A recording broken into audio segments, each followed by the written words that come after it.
Hasebe. Gute Flanke, Tor 2-0. Edin Dzeko.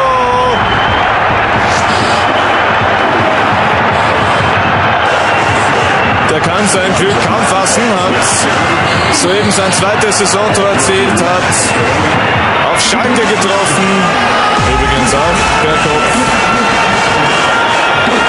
Und jetzt wieder seine Größe eingesetzt.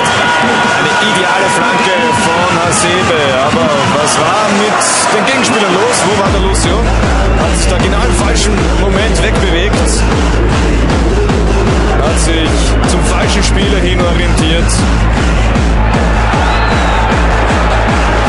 Dann allerdings auch sehr schön abgeschlossen von Dzeko.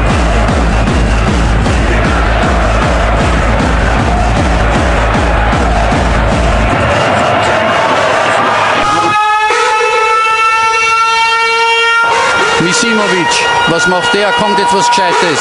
Gute Flanke. Dzeko! Und da ist das Tor. 20. Minute, 0:1 nach einer Flanke von Misimovic. Die 18. Torvorlage von Misimovic. Damit rückt der Andi Herzog, der Rekordhalter, mit 20 Vorlagen ist gehörig auf den Leib.